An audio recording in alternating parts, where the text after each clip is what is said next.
Helena, o que parece que tens andado a acompanhar é um triatlo, a sério? Sim, sim, porque tu disseste-me o nome da prova. Por acaso, é sempre daquelas provas que uma pessoa vê sentada no sofá, como as outras todas, não é? Mas acaba mesmo... E cansa muito, não é? Aquela cansa muito. Até a ver é uma coisa... Até assistir cansa imenso. Cansa bastante. E olha, eu estou a ficar um bocadinho assim, mais ou menos, com esta campanha eleitoral. É o Iron Man, que é bastante, Esse é um duro, triatlo esse é uma gigantesco. brutalidade, é uma Esse é muito brutalidade duro. de quilómetros. Não, este aqui, apesar de... Acho que mete uma maratona, mas... Sim, mete uma maratona. 200 km de bicicleta, eu não sei quantos quilómetros a nadar. Bem, se não se É para importam- poucos, é para muito poucos. Se não se importam aqueles que eu tenho aqui, coitados, só andam de moto e jogam vôlei, não é? Mesmo assim, é uma componente E física. dão mergulhos. Sim, também. Olha, o que nesta altura do ano, enfim, É de coragem. é de coragem. Portanto, curiosamente, às vezes não faz tanta diferença. Às vezes, como é que é de explicar? No verão, às vezes o contraste A diferença térmica é diferente. E tu és uma mulher que gosta de água fria, Eu não é? gosto, eu gosto de mar, seja onde for, portanto, tanto se me dá que esteja quente como esteja frio. Isto não se aplica rigorosamente aos... Há quem diga que a água mais fria de Portugal é das praias da Rábida, porque está muito calor e a água está fria. Pois, não é? E, portanto, porque o mar é uma coisa irresistível. Logo, o próprio facto de nós estarmos a divergir tanto, antes de eu começar a falar propriamente sobre o tema deste contracorrente, Tudo parece mais interessante. tudo. Em primeiro lugar, nós viemos para esta campanha porquê, senhor? Já lá vamos ao triatlo. Porquê? Por causa da Spinum Viva. E, portanto, quem esperava que se fosse falar da Spinum Viva, que se ouvisse falar todos os dias da Spinum Viva, nada. A Spinum Viva desapareceu. O que quer dizer, talvez seja um dos indicadores mais expressivos de que se calhar não fez muito sentido termos vindo para eleições. Ponto 1. Ponto 2. Isto joga a favor de Luís Montenegro. Não é? Portanto, aquilo que fez com que viéssemos para eleições foi a relação que Montenegro teve com esta empresa que ele mesmo criou. Provavelmente, o facto da Spinum Viva ter desaparecido como argumento eleitoral quer dizer, e até mesmo de um dos partidos que mais contribuiu para que viéssemos para eleições, que foi o Chega, e que no debate que André Ventura teve com Luís Montenegro, não se falou de Spinum Viva. Apesar dos cartazes. Sim, apesar dos cartazes e apesar de nós conhecermos muito bem Ventura e sabermos que dificilmente ele deixava cair este assunto se ele achasse que por ali podia ganhar alguma coisa ou prejudicar Luís Montenegro. Portanto, acho que esta é a primeira conclusão. Provavelmente o facto de ter desaparecido a Spinum Viva do argumentário da campanha, ninguém fala de Spinum Viva, quer dizer que lá no fundo todos sabemos que, se calhar, a começar por aqueles homens que andam e mulheres que andam nesta espécie de triatlo, que se calhar não devíamos estar em eleições. Aliás, o Presidente da República fez questão de nos lembrar que, pelo menos durante um ano, não vamos poder ter eleições. E esperemos que demore mais algum tempo até que elas aconteçam. E isto dá um pouco conta desta dificuldade com que estamos com este constante estado eleitoral em que Portugal tem vivido e, aliás, vai continuar a viver, embora não de legislativas, mas certamente de autárquicas e presidenciais, podendo ou não acrescentar a isso umas legislativas dentro de um ano. Portanto, esta é uma das questões. Depois, cheguemos ao triatlo, e o triatlo é interessante e dá conta até muitas vezes da dificuldade de quem está a fazer campanha em captar a atenção dos eleitores. Os candidatos andam com uma comitiva de jornalistas atrás deles. É certo que têm conseguido encher salas, já sabemos, são salas para jantar, mas naqueles núcleos duros, estou a pensar PS, PSD, sim, parece haver alguma mobilização. Né? Estão lá os militantes. O que é que isto quer dizer? Quer dizer que, para já, que aquele núcleo duro de cada partido talvez perceba, sobretudo em relação ao Partido Socialista, que se está ali num momento decisivo e, portanto, há ali uma mobilização, mas como é que isso depois vai chegar aos outros? E essa é a questão. Montenegro e Pedro Nuno Santos parecem poder contar com aquele núcleo de fiéis, mas eles vão ou não chegar aos outros? E daí muito este lado quase de show que a campanha está a adquirir. Montenegro já mergulhou, já jogou, já cantou, já dançou, não é? Pedro Nuno Santos andou de mota, vamos ver... Também dançou? Sim, também terá entoado qualquer coisa, mas... nota-se ali um lado de uma tentativa de criar também momentos para a televisão, momentos para as redes sociais. Os dois sabem que precisam de criar esses momentos. Isso é interessante, note-se que Mariana Mortágua também já correu, não é? Assim que me recorde. Depois temos visto Inês Sousa Real a andar de bicicleta. O Chega teve, e isto não é despiciando, um grupo de pessoas que se diziam ciganas de alguma forma tentarem invectivá-lo durante ações de campanha. Eu não acho aceitável que se tente coagir um candidato em campanha, mas tal como não acho aceitável, acho que isso pode favorecer André Ventura. Não acho aceitável que um candidato ande por aí e que lhe apareçam umas pessoas, invectivá-lo, insultá-lo. Mas, note-se o seguinte, acho que isto pode ter, e provavelmente terá, um efeito... Quase certeza tem. Pois. Eu diria que é daquelas coisas que... Um efeito mobilizador naquela campanha, tal como o pó verde em cima de Rui Rocha. O ano passado, porque nós tivemos eleições legislativas o ano passado, aquele momento em que o Luís Montenegro ficou coberto de tinta e quer dizer, numa situação absolutamente deplorável, que agora se repete com pó e para mim com uma agravante moral sobre os jovens, até adolescentes, que lhe atiraram esta tinta, ou lá o que seja, este produto para verde para cima, que ele de facto dirigiu-se-lhes, foi cumprimentá-los, e depois de os ter cumprimentado e de estar a falar com eles atiraram com aquilo para cima. O que indica um grau de fanatismo muito grande das crianças, e eu espero que exista em relação aos pais destas crianças, não espero, exijo que exista em relação aos pais destas crianças exatamente a mesma severidade e a mesma tentativa de apurar responsabilidades que aconteceu com aquele pai que levou um filho para uma manifestação que se sabia poder vir a ter momentos de violência. Não é o problema de levar um filho para uma manifestação. O problema é para aquilo que se previa que pudesse vir a ser um confronto no Martim Moniz, quando foi aquela questão da manifestação, que havia um grupo associado ao ERC que dizia que poderia assar um porco no Martim Moniz. Portanto, eu acho que temos de perceber, quer dizer, estas criancinhas, o que é que lhes está a acontecer e o que é que vão fazer. E como é que as autoridades vão intervir.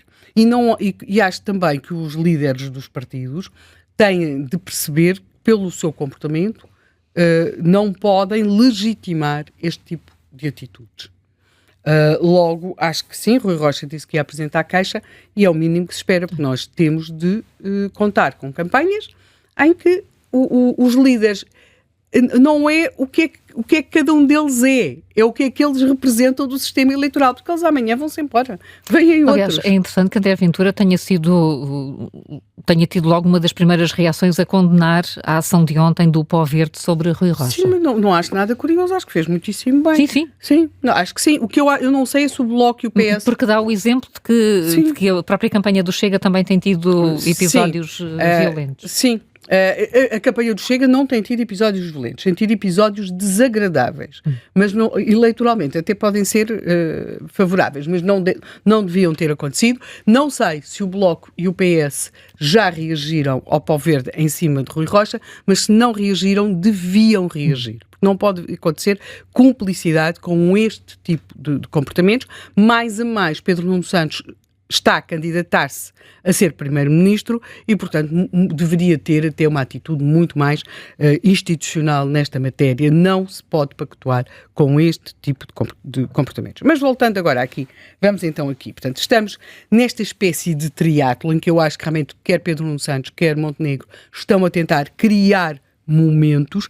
Vamos ver o que é que vai acontecer ao longo desta semana na criação desses momentos, já se percebeu que a forma física de ambos é boa, que a imaginação também é larga, e aquilo que temos, eu acho muito este enfrentamento entre Pedro Nuno Santos e Montenegro, confesso que não me parece ser particularmente interessante neste momento. Já se percebeu, o PS provavelmente perderá, Montenegro anda à procura de uma maioria, aquilo que ele chama, não fala em maioria absoluta, mas fala em maioria maior, maioria que permita governar. Bem, é por aí a questão, mas o que eu acho particularmente interessante é o que está a acontecer entre os outros partidos, entre eles, porque nós olhamos sempre para Montenegro, Pedro Nuno Santos, mas o que está a acontecer entre os outros é muitíssimo interessante. Para já temos um conflito entre o CDS e a Iniciativa Liberal. O CDS não vai a votos, a Iniciativa Liberal vai a votos, já percebemos. Para Nuno Melo, tudo isto é muito difícil e desagradável, mas a verdade é que ninguém sabe o que é que o CDS vale ou sequer se vale alguma coisa. E, portanto, ele conseguiu manter a sigla CDS viva, mas o CDS está numa espécie de situação assistida, eleitoralmente assistida. Logo, esta conflitualidade entre o CDS e a Iniciativa Liberal, de alguma forma a Iniciativa Liberal é aquilo que o CDS podia ter sido e não foi, e eu acho também que a Iniciativa Liberal olha para o CDS com muito cuidado, por duas razões. Porque o CDS, mesmo sem expressão eleitoral, tem toda uma capacidade de viver nos bastidores do poder que a Iniciativa Liberal não tem, porque é novata nessas coisas, chegar lá e, portanto, enfrentar o CDS, mesmo que seja apenas nos bastidores de uma solução de governo, não vai ser fácil para a Iniciativa Liberal, porque o CDS fará tudo, mas tudo, para deixar ficar mal a Iniciativa Liberal. É comparável com o que aconteceu na geringonça que existiu, em que tinhas Bloco de Esquerda e CDU, que também têm rivalidades. Já lá iremos a esses, sim. Sim, eu acho que tinham rivalidades, mas aqui o CDS sempre foi um partido de quadros, tem pessoas muito experientes.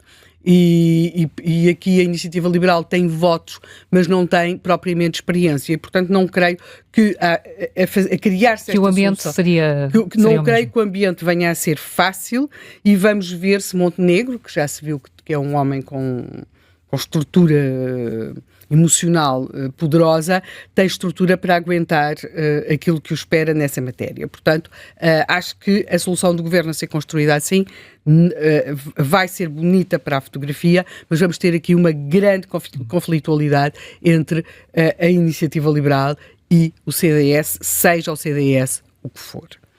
Depois, acho que é curioso porque temos uma outra zona de tensão, que é entre o LIVRE e o Bloco e o Partido Socialista. A esquerda no seu todo está a perder expressão em Portugal, a direita é maioritária, sem dúvida, e, portanto, aquilo que temos é que se sabe que há passagem de voto do PS para o LIVRE, do LIVRE para o PS e também para o Bloco.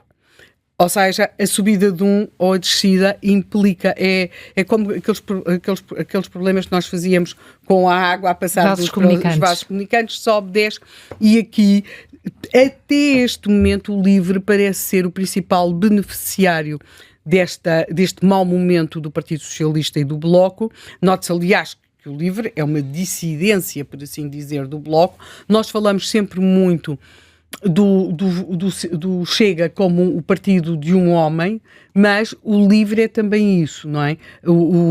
Aqui Rui Tavares é, na prática, é uma espécie, é como o melhoral, não faz bem nem faz mal. E quem está à esquerda e quer votar à esquerda e quer continuar a dizer que vota à esquerda e dar ali um sinal do seu protesto, mas da sua insatisfação, votar no LIVRE é como aquelas estantes da IKEA que dão para tudo.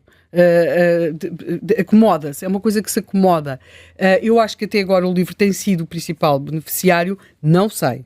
Não faço ideia se, ao ver no dia 18 de maio, ao perceberem que o PS pode vir a ter um mau momento eleitoral, e não estou a falar de não ganhar, estou a falar de ter um resultado constrangedor, então eu acho que alguns eleitores que agora andam a dar aqueles bons resultados a Rui Tavares, nas sondagens, nos barómetros, nas tracking poll, pode muito bem ter ali um rebate. Eu também quero dizer que muito daquilo que estamos a ver parte, sobretudo aqueles barómetros diários, as tracking poll, são muito poucas entrevistas, portanto, de um dia para o outro a iniciativa liberal pode subir, sobretudo nos pequenos partidos, os resultados, o Zé Manuel certamente poderá explicar isto com muito mais propriedade, nos pequenos partidos os resultados são muito mais diferenciados, num dia sobem, no outro dia descem, nos partidos maiores temos oscilações percentuais, de ponto, não é?